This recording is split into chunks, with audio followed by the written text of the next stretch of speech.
Israel हमले पर Tehran में बड़ी बैठक हुई है और सुप्रीम कमांडर खामनेई ने बैठक बुलाई है। बैठक में सेना प्रमुख समेत कई बड़े कमांडर भी शामिल हैं। ईरान जवाबी कार्रवाई पर कर रहा है मंथन। सेना को हमले के लिए तैयार रहने का अलर्ट भी किया गया है।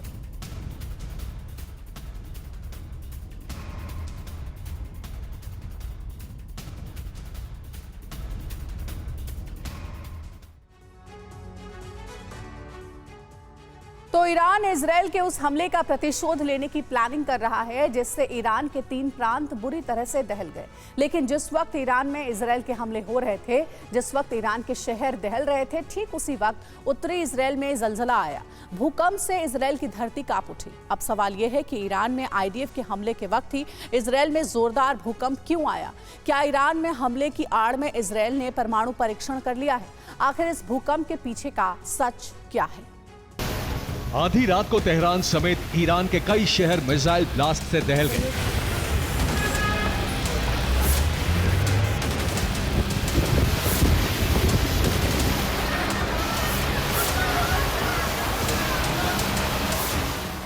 इजरायल ने ईरान से उस हमले का बदला ले लिया जो ईरान ने 1 अक्टूबर को किया था।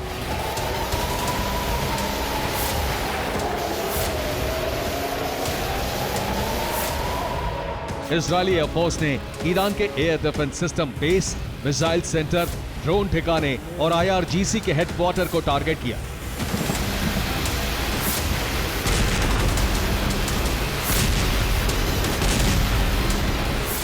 (26 अक्टूबर 2024) इसी तारीख को इजरायल ने ईरान में कई जगहों पर हवाई हमले किए।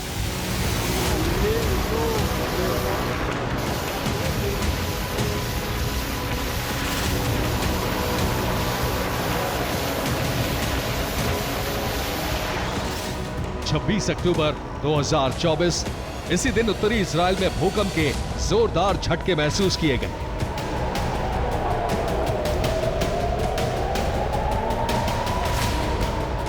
इजरायल के बड़े भूभाग में भूकंप का अलर्ट उसी वक्त जारी हुआ जब इजरायली सेना ईरान में हवाई हमले कर रही थी।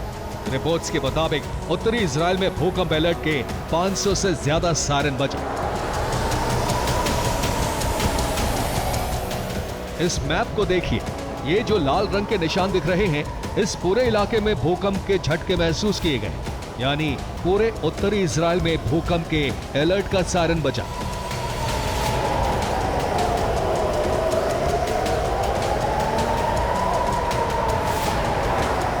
अब सवाल यही है कि आखिर पूरे उत्तरी इजरायल में भूकंप के तेज झटके क्यों महसूस हुए? इजरायल में भूकंप का अलर्ट क्यों जारी हुआ?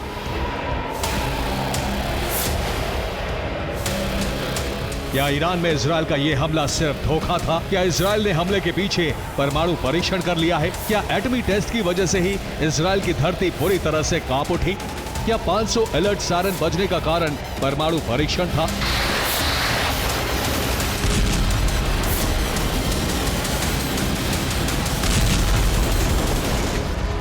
इस भूकंप और इस भूकंप के बारे में इजरायल के कई तरह के बयान ने रहस्य को और गहरा कर दिया है।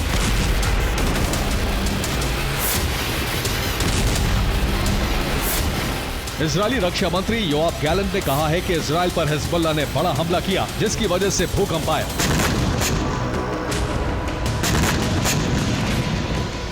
लेकिन सच ये है कि इजरायल में हिजबुल्लाह का हमला इतना बड़ा नहीं था कि जिससे भूकंप आ जाए। उधर आईडीएफ चीफ हर्जी हालेवी ने दूसरा तर्क दिया है। उन्होंने कहा कि आईडीएफ ने दक्षिणी लेबनान में हिजबुल्लाह के टनल नेटवर्क को ध्वस्त किया, इस वजह से उत्तरी इजरायल में झटके महसूस किए गए। आईडीएफ दक्षिणी लेबनान में किए गए इस बड़े ब्लास्ट को भूकंप का कारण बता रही है।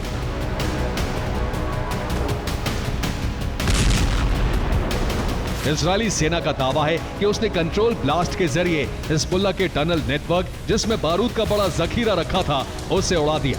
इसी धमाके की वजह से उत्तरी इजरायल की धरती कांप उठी।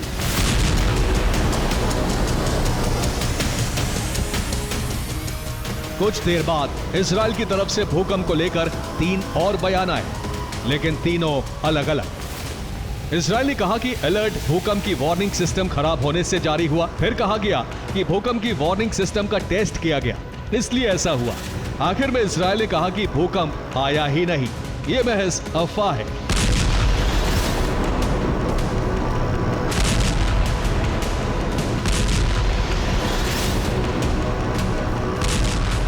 मतलब ये कि एक भूकंप और अनेक बयान। इजरायल के इन्हीं अलग अलग बयानों से सवाल उठ रहे हैं कि क्या इजरायल ने ईरान पर हमले के पीछे परमाणु परीक्षण कर लिया है? क्या इजरायल ने सिर्फ दुनिया का ध्यान बटाने के लिए ईरान पर हमला किया और उसका असल मकसद परमाणु टेस्ट था? इजरायल पर इस बात का शक इसलिए गहरा गया है क्योंकि ईरान पर आईडीएफ का हमला और इजरायल में भूकंप एक ही समय पर आया। इजरायल के हमले से ईरान को बड़ा नुकसान नहीं हुआ है। भूकंप को लेकर इजरायल ने अलग अलग बयान जारी किए हैं। इन्हीं वजहों से कई रक्षा विशेषज्ञ इस बात की आशंका जता रहे हैं कि संभव है कि इजरायल ने हमले की आड़ में एटमी टेस्ट किया हो। तो भूकंप की वजह से इजरायल पर परमाणु परीक्षण करने का शक है। इजरायल पर छोटे परमाणु बॉम्ब के परीक्षण का शक गहरा गया है। आशंका है कि शायद इजरायल ने शहर तबाह करने वाला बॉम्ब बनाया हो। ईरान की राजधानी तेहरान की तबाही के लिए बॉम्ब बनाने की आशंका है। 100 किलोटन का एटमी बॉम्ब के परीक्षण करने का शक है। अब अगर इजरायल ने 100 किलोटन के एटमी बॉम्ब का टेस्ट किया है, अगर इसे तेहरान पर हमला करता है तो ईरान में कैसी तबाही हो सकती है, अब इसे समझिए। 100 किलोटन के एटमी बॉम्ब से हमले से 1 वर्ग किलोमीटर के इलाके में एटमी धमाका होगा। 3 वर्ग किलोमीटर के इलाके में कंक्रीट की इमारतें ध्वस्त हो जाएंगी। 10 वर्ग किलोमीटर के इलाके में रेडिएशन फैल जाएगा, जिससे बड़ी तबाही होगी। अगर तेहरान में 100 किलोटन के एटमी बॉम्ब से ब्लास्ट होगा तो 3 लाख से ज्यादा लोग मर जाएंगे। इतना ही नहीं, 8 लाख लोग घायल भी हो सकते हैं।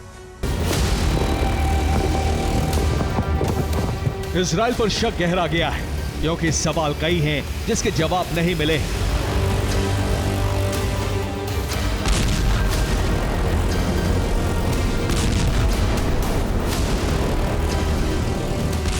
इसी शक, सवाल और आशंका के आधार पर कई लोग दावा कर रहे हैं कि इजरायल ने हमले की आड़ में परमाणु परीक्षण किया है।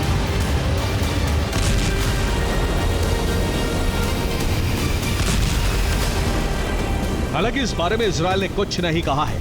इजरायल ने परमाणु परीक्षण किया है, इसकी पुष्टि अब तक नहीं हुई है। इजरायल को आधिकारिक तौर पर परमाणु संपन्न देश नहीं माना जाता है। इजरायल ने अब तक ये बात स्वीकार नहीं की है कि उसके पास परमाणु हथियार हैं, लेकिन माना जा रहा है कि इजरायल बहुत पहले से ही परमाणु संपन्न है। Stockholm International Peace Research Institute यानी सिप्री की रिपोर्ट के मुताबिक इजरायल के पास 80 परमाणु हथियार हैं। इजरायल के पास फिलहाल 300 से ज्यादा परमाणु हथियार बनाने की क्षमता है।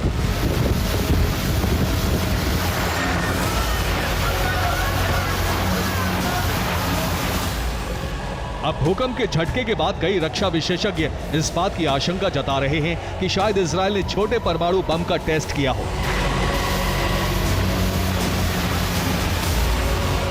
एक ऐसा बम जो तेहरान जैसे किसी एक शहर को तबाह करने में सक्षम हो।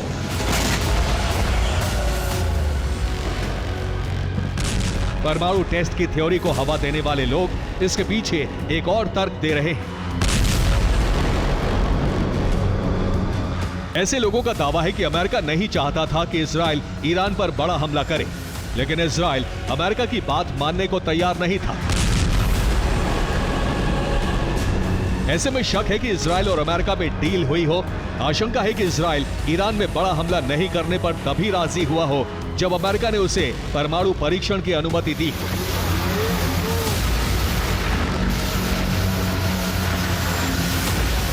इजरायल ने परमाणु परीक्षण किया या नहीं, इसका सच तो अभी सामने नहीं आया है, लेकिन सवाल यह है कि इजरायल एक बड़े इलाके में भूकंप के अलर्ट पर एक बयान क्यों नहीं दे रहा है। क्या इजरायल अलग अलग बयान देकर दुनिया से कोई बड़ा राज छिपाने की कोशिश कर रहा है? ये वो सवाल हैं जिनके जवाब के लिए दुनिया को इंतजार करना पड़ेगा। Bureau report, TV9 Bharatvarsh.